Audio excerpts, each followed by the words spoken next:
Good morning students, ನಾನು ನಿಮ್ಮ ಆನಂದ ಕೊಪ್ಪಳದ.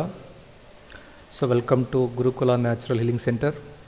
ಸೊ ಈಗಾಗಲೇ ನೀವೆಲ್ಲರೂ first year diploma mechanical, civil, computer science, ENC ವಿವಿಧ ಬ್ರಾಂಚ್ಗಳಿಗೆ ಅಡ್ಮಿಷನ್ ಮಾಡಿಸಿದಿರಿ. ಸೊ ಈಗ ನೀವು ಅಡ್ಮಿಷನ್ ಆದಮೇಲೆ ಎಕ್ಸಾಮ್ ಫೀಸ್ ಕಟ್ಟೋದು ಮ್ಯಾಂಡೇಟರಿ ಆಗಿರುತ್ತೆ. ನೀವು ಎಕ್ಸಾಮ್ ಫೀಸ್ ಕಟ್ತಾ ಇದ್ದರೆ ಸೊ ನಿಮಗೆ ಫೈನಲ್ ಎಕ್ಸಾಮಲ್ಲಿ ಹಾಲ್ ಟಿಕೆಟ್ ಬರೋದಿಲ್ಲ. ಹಾಗಾಗಿ ಎಕ್ಸಾಮ್ ಫೀಸ್ನ ಕಂಪಲ್ಸರಿ ಎಲ್ಲರೂ ಕಟ್ಟಬೇಕು. ಎಕ್ಸಾಮ್ ಫೀಸ್ ಕಟ್ಟಬೇಕಂದ್ರೆ ಫಸ್ಟ್ ನೀವು ಎಕ್ಸಾಮ್ ಫಾರ್ಮ್ನ ಫಿಲಪ್ ಮಾಡಬೇಕು. ಆ ಎಕ್ಸಾಮ್ ಫಾರ್ಮ್ನ ಮಾಡಲ್ ಈ ಥರ ಇರುತ್ತೆ. ಇದು ನಿಮ್ಮ ಸಂಸ್ಥೆಯಲ್ಲಿ ಸಿಗುತ್ತೆ. ಈ ಎಕ್ಸಾಮ್ ಫಾರ್ಮ್ನ ಯಾವ ರೀತಿ ಫಿಲಪ್ ಮಾಡಬೇಕು ಅನ್ನೋದ್ರ ಬಗ್ಗೆ ಇವತ್ತು ನಾನು ನಿಮ್ಗೆ ತಿಳಿಸ್ಕೊಡ್ತೀನಿ. ಸೊ ಇದ್ರ ಮೊದಲು ನೋಡಿ, ಈ ಫಾರ್ಮ್ ಫಸ್ಟ್ ಪೇಜಲ್ಲಿ ಅಪ್ಲಿಕೇಶನ್ ಫಾರ್ April/November 2020 ಅಂತ ಇದೆ. ಇಲ್ಲಿ ನೀವು ಫಸ್ಟ್ ಸೆಮ್ ಆಗಿದ್ದರೆ ನವಂಬರ್ನ ರೈಟ್ ಮಾರ್ಕ್ ಹಾಕಿ ಇಲ್ಲಿ 2025 ಅಂತ ಬರೀಬೇಕು. ನಂಬರ್ 1 ಇಲ್ಲಿ ನಂಬರ್ 1ನಲ್ಲಿ ಇನ್ಸ್ಟಿಟ್ಯೂಷನ್ ಕೋಡ್ ಅಂತ ಇದೆ. ಸೊ ನೀವು ಯಾವ ಇನ್ಸ್ಟಿಟ್ಯೂಷನ್ನಲ್ಲಿ ಇರುತ್ತೀರೋ ಆ ಇನ್ಸ್ಟಿಟ್ಯೂಷನ್ ಕೋಡ್ ಹಾಕಬೇಕು. ಈಗ for example government polytechnic Katgi ಆಗಿದ್ದರೆ ನೀವು ಕಾಟ್ಗಿ ಇನ್ಸ್ಟಿಟ್ಯೂಷನ್ ಕೋಡ್ ಏನಿದೆಯಲ್ವ ಅದನ್ನು ಹಾಕಬೇಕು. For example Katgi institution code 165, right.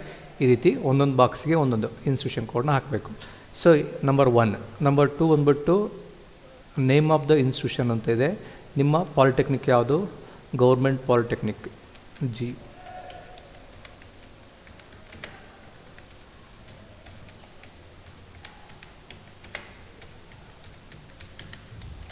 ಈ ರೀತಿ ಗೌರ್ಮೆಂಟ್ ಪಾಲಿಟೆಕ್ನಿಕ್ ಕಾರಟಗಿ ಅಂತ ಟೈಪ್ ಮಾಡಬೇಕು. ನೆನ್ಪಿಟ್ಕೊಡ್ರಿ, ಫಸ್ಟ್ ಅಪ್ಲಿಕೇಶನ್ ಫಾರ್ ನವಂಬರ್ನ ಟಿಕ್ ಹಾಕಿಬಿಟ್ಟು 2025 ಅಂತ ಬರಬೇಕು. ನಂಬರ್ 1ನಲ್ಲಿ ಇನ್ಸ್ಟಿಟ್ಯೂಷನ್ ಕೋಡು 165 ಹಾಕಬೇಕು. Name of the institution government polytechnic Karatagi ಅಂತ ಬರಬೇಕು.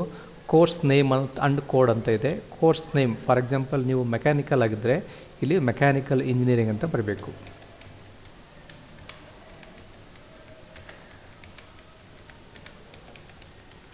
Mechanical engineering.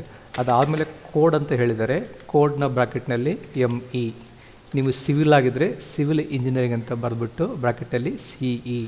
ಕಂಪ್ಯೂಟರ್ ಸೈನ್ಸ್ ಆಗಿದ್ದರೆ ಕಂಪ್ಯೂಟರ್ ಸೈನ್ಸ್ ಇಂಜಿನಿಯರಿಂಗ್ ಅಂತ ಬರೆದ್ಬಿಟ್ಟು ಬ್ರಾಕೆಟಲ್ಲಿ CS ಅಂತ ಬರೀಬೇಕು. ಇದು ಆದಮೇಲೆ number 4 name of the candidate in block letters ಅಂತ ಇದೆ. ಬ್ಲಾಕ್ ಲೆಟರ್ಸ್ ಅಂದರೆ ಕ್ಯಾಪಿಟಲ್ ಲೆಟ್ರಲ್ಲಿ ಬರೀಬೇಕು. ಫಾರ್ ಎಕ್ಸಾಂಪಲ್ ನಿಮ್ಮ ಹೆಸರು ಏನೋ ಒಂದು ಅನಿಲ್ B ಅಂತ ತಿಳ್ಕೊಳ್ಳಿ. ಇಲ್ಲಿ ಒಂದೊಂದು ಬಾಕ್ಸಲ್ಲಿ ಒಂದೊಂದು ನಿಮ್ಮ ಇನಿಷಿಯಲ್ನ ಬರೀಬೇಕು. ಈಗ ಫಾರ್ ಎಕ್ಸಾಂಪಲ್ ಅನಿಲ್ ಅಂತ ಅಂದ್ಕೊಂಡ್ರೆ ಫಸ್ಟ್ A,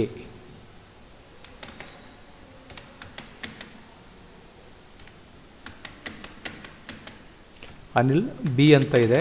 ಸೊ ಅವ್ನಿಗೆ ಏನು ಮಾಡೋಕ್ಕೂ ಇನಿಷಿಯಲ್ ಬಂದರೆ ಒಂದು ಸ್ಪೇಸ್ ಬಿಟ್ಬಿಟ್ಟು ಹೆಸರು ಬರಬೇಕು. ನೋಡಿ, ಅನಿಲ್ B ಒಂದೊಂದು ಅಕ್ಷರ ಒಂದೊಂದು ಬಾಕ್ಸಲ್ಲಿ. ಇನಿಷಿಯಲ್ ಇದ್ದರೆ ಒಂದು ಬಾಕ್ಸ್ ಎಂಟಿ ಬಿಟ್ಬಿಟ್ಟು B ಬರಬೇಕು. ಈ ನಿಮ್ಮ ಹೆಸರು SSLC ಮಾರ್ಕ್ಸ್ ಕಾರ್ಡಲ್ಲಿ ಯಾವ ರೀತಿ ಇರುತ್ತೋ ಅದೇ ರೀತಿಯಾಗಿ ಬರೀಬೇಕು. ಸೊ ನಂಬರ್ 5 ಬಂದ್ಬಿಟ್ಟು ಫಾದರ್ಸ್ ನೇಮ್ ಇದೆ. ಅದೇ ಸಹ ಅಷ್ಟೇ, ನಿಮ್ಮ SSLC ಅಂಕಪಟ್ಟಿಯಲ್ಲಿ ಯಾವ ರೀತಿ ಇರುತ್ತೋ ಅದೇ ಥರ ಕ್ಯಾಪಿಟಲ್ ಲೆಟರ್ಸಲ್ಲಿ ಒಂದೊಂದು ಬಾಕ್ಸ್ಗಳಲ್ಲಿ ಒಂದೊಂದು ಹೆಸರನ್ನ ಬರೀಬೇಕು. ಸೊ ಹೆಸರು 2 ಇದ್ನಪ್ಪ ಅಂದರೆ ಅನಿಲ್ ಕುಮಾರ್ ಅಂತ 2 ಇದ್ನಪ್ಪ ಅಂದರೆ ಅನಿಲ್ ಬರೆದು ಸ್ಪೇಸ್ ಬಿಟ್ಟು ಕುಮಾರ್ ಅಂತ ಬರೀಬೇಕು. ಅದೇ ರೀತಿ ನಿಮ್ಮದು ಮದರ್ಸ್ ನೇಮ್, ನಿಮ್ಮ ತಾಯಿ ಹೆಸರು ಅಂಕಪಟ್ಟಿಯಲ್ಲಿ SSLC ಮಾರ್ಕ್ಸ್ ಕಾರ್ಡಲ್ಲಿ ಯಾವ ರೀತಿ ಇರುತ್ತೋ ಅದೇ ರೀತಿಯಾಗಿ ಬರೀಬೇಕು. ನೆಕ್ಸ್ಟ್ ಇಲ್ಲಿ ಸೆಕ್ಸ್ ಅಂತ ಇದೆ. ಇಲ್ಲಿ ಬಾಕ್ಸ್ ಇದೆ.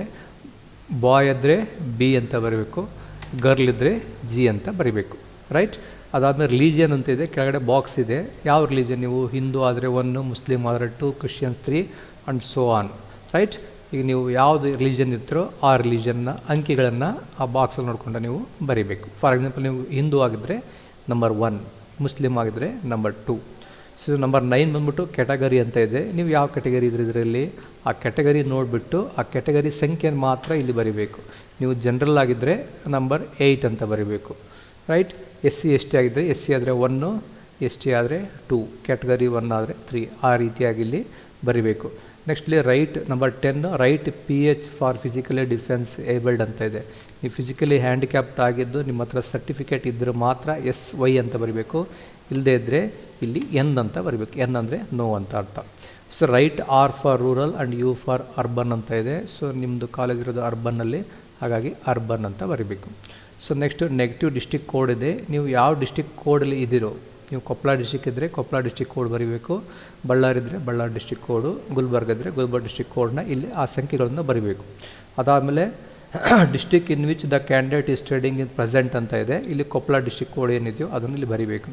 So number 14 SLC or equivalent examination passed ಅಂತ ಇದೆ. ಸೊ ನೀವು SLC ಎಕ್ಸಾಮನ್ನು ಕರ್ನಾಟಕದಲ್ಲಿ ಪಾಸ್ ಆಗಿದ್ದರೆ ನಂಬರ್ 1 ಅಂತ ಬರಬೇಕು, ಬೇರೆ ಸ್ಟೇಟಲ್ಲಿ ಪಾಸ್ ಆಗಿದ್ದರೆ ನಂಬರ್ 2 ಅಂತ ಬರೀಬೇಕು. ರೈಟ್. ಸೊ ಇಷ್ಟು ಪೇಜ್ ನಂಬರ್ 1ನಲ್ಲಿ. ಮತ್ತೊಂದು ಸಲ ರಿಪೀಟ್ ಮಾಡ್ತೀನಿ.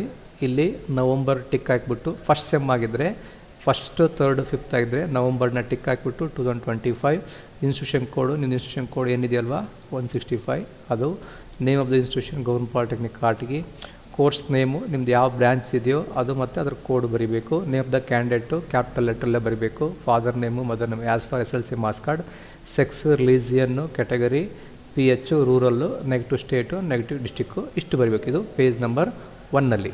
ನೆಕ್ಸ್ಟ್ ನೀವು ಪೇಜ್ ನಂಬರ್ 2 ಬಂದರೆ ಇದು ವೆರಿ ಇಂಪಾರ್ಟೆಂಟು. ಯಾರು ಫಸ್ಟ್ ಸೆಮ್ಮಲ್ಲಿ ಇದ್ದೀರೋ ಅವರು ಇಲ್ಲಿ ನಂಬರ್ 15 ಡಿಪ್ಲೊಮೊ ರಿಜಿಸ್ಟ್ರೇಷನ್ ನಂಬರ್ ಅಂತ ಇದೆ. ಇದನ್ನು ಸದ್ಯಕ್ಕೆ ನೀವು ಖಾಲಿ ಬಿಟ್ಟಿರಿ. ನಿಮ್ಮದು ರಿಜಿಸ್ಟ್ರೇಷನ್ ನಂಬರ್ ಬಂದ ಮೇಲೆ ನೀವು ಇಲ್ಲಿ ರಿಜಿಸ್ಟ್ರೇಷನ್ ನಂಬರ್ನ ಹಾಕಬೇಕು. ಫಾರ್ ಎಕ್ಸಾಂಪಲ್ ನಿಮ್ಮದು 165 ME 25001 ಅಂತ ಬರುತ್ತೆ. ಒಂದೊಂದು ಬಾಕ್ಸಲ್ಲಿ ಒಂದೊಂದು ಅಂಕೆಗಳನ್ನು ಬರೀಬೇಕು. ಪ್ರೆಸೆಂಟ್ ನಿಮಗಿನ್ನ ರಿಜಿಸ್ಟ್ರೇಷನ್ ನಂಬರು ಅಲಾಟ್ ಆಗಿಲ್ಲ, ಹಾಗಾಗಿ ಇದನ್ನು ಬ್ಲ್ಯಾಂಕ್ ಬಿಡಿ. ನಂಬರ್ 16 ಇದೆ. ನಂಬರ್ 16ನಲ್ಲಿ are you regular students in current semester ಅಂತ ಇದೆ. ನೀವು ಇಲ್ಲಿ ಎಸ್ ಅಂತ ಬರಬೇಕು. ಎಸ್ ಅಂತ ಇದೆಯಲ್ವಾ, ಇಲ್ಲಿ ಟಿಕ್ ಮಾರ್ಕ್ ಹಾಕಬೇಕು. ಟಿಕ್ ಮಾರ್ಕ್ ಹಾಕಿದರೆ ಓಕೆ. ಸೊ ನಂಬರ್ ಬಿ ಇದೆ. If yes give the full exam details in current semester ಅಂತ ಇದೆ. ಇಲ್ಲಿ ಸೆಮ್ ಅಂತ ಇದೆಯಲ್ವಾ, ಈ ಸೆಮ್ಮಲ್ಲಿ ನೀವು ಫಸ್ಟ್ ಅಂತ ಬರೀಬೇಕು. ರೈಟ್. ಇಲ್ಲಿ ಎಕ್ಸಾಮ್ ಅಂದ್ಬಿಟ್ಟು ಫುಲ್ ಎಕ್ಸಾಮ್ ಅಂತ ಬರಬೇಕು.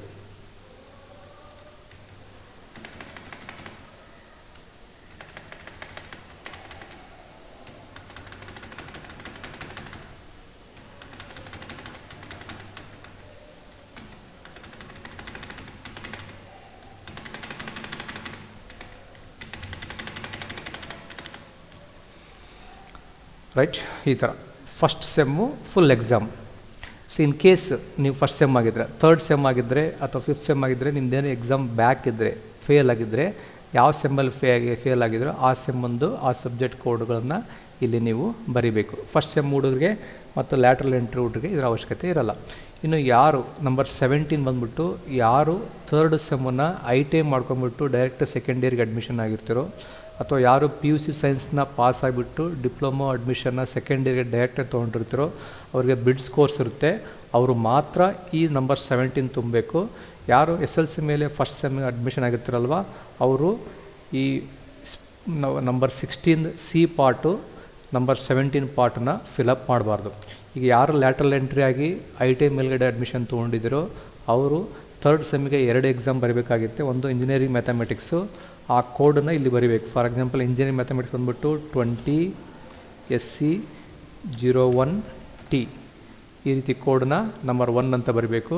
ನೀವು ಇನ್ನೊಂದು ಎಕ್ಸಾಮ್ ಬರಬೇಕು, ಅದು ಕಮ್ಯುನಿಕೇಷನ್ ಸ್ಕಿಲ್ಲು, ಅದ್ರ ಕೋಡ್ ಬರಬೇಕು 20EZ01P. ರೈಟ್. ಈ ರೀತಿಯಾಗಿ ನೀವು 2 ಕೋಡನ್ನು ಯಾರು ITI ಮಾಡಿದರೋ 2 ಕೋಡನ್ನು ಇಲ್ಲಿ ಬರೀಬೇಕು. ರೈಟ್. ITI ಮಾಡಿ ಬಂದಿರೋರು 20SC01T 20EZ01P ಯಾರು ಮೆಕ್ಯಾನಿಕಲ್ ಇಂಜಿನಿಯರಿಂಗ್ ಮಾಡಿರುತ್ತಲ್ಲ ಅವ್ರು ಮಾತ್ರ. ಸಿವಿಲ್ ಇಂಜಿನಿಯರಿಂಗ್ ಮಾಡಿದವರು ನಿಮ್ಮ ಬ್ರಿಡ್ಜ್ ಕೋರ್ಸ್ ಏನಿರುತ್ತೋ ಅದನ್ನು ಮಾಡಬೇಕು. ಇಲ್ಲ ಸರ್ ನಾನು PUC ಮೇಲೆ ಬಂದಿದ್ದೀನಿ, PUC ಸೈನ್ಸ್ ಮಾಡಿ ಬಂದಿದ್ದೀನಪ್ಪ ಅಂದರೆ ಸರ್ ನಿಮಗೆ ಸಬ್ಜೆಕ್ಟು ಬೇರೆ ಇರ್ತವೆ. ಅದು ಯಾವುದು ಅಂತಂದರೆ PUC ಮಾಡಿ ಬಂದವರಿಗೆ CAED ಕಂಪ್ಯೂಟರ್ ಇಂಜಿನಿಯರಿಂಗ್ ಡ್ರಾಯಿಂಗ್ ಇರುತ್ತೆ, ಅದ್ರ ಕೋಡು 20ME12P ಇರುತ್ತೆ. ಇದು ನಿಮ್ಮದು ಫಸ್ಟ್ ಸಬ್ಜೆಕ್ಟು. ಸೆಕೆಂಡ್ ಸಬ್ಜೆಕ್ಟ್ ಬಂದುಬಿಟ್ಟು IT ಸ್ಕಿಲ್ ಇರುತ್ತೆ, ಅದು 20CS01P. ರೈಟ್. ಇದು PUC ಸೈನ್ಸ್ ಮಾಡಿ ಬಂದಿರೋರು. ITI ಮಾಡಿ ಬಂದಿರೋರು 20SC01T ಮತ್ತು 20EZ01P 2 ಎಕ್ಸಾಮ್ ಬರೀಬೇಕು. PUC ಸೈನ್ಸ್ ಮಾಡಿ ಬಂದಿರೋರು CAED 20ME12P ಮತ್ತು 20CS01P ಇವೆರಡೂ ರೆಗ್ಯುಲರು. ನೀವು ಯಾರು ITI ಮಾಡಿರ್ತಾರಲ್ಲ ಅವರು ಇಲ್ಲಿ ಥರ್ಡ್ ಸೆಮ್ ಅಂತ ಬರಬೇಕು, full exam. Sem third full exam. First sem ಬಂದಿರೋರು SLC ಮೇಲೆ first sem full exam. Right. Lateral entry ಬಂದಿರೋರು ಇಲ್ಲಿ ಥರ್ಡ್ ಸೆಮ್ ಅಂತ ಬರೀಬೇಕು.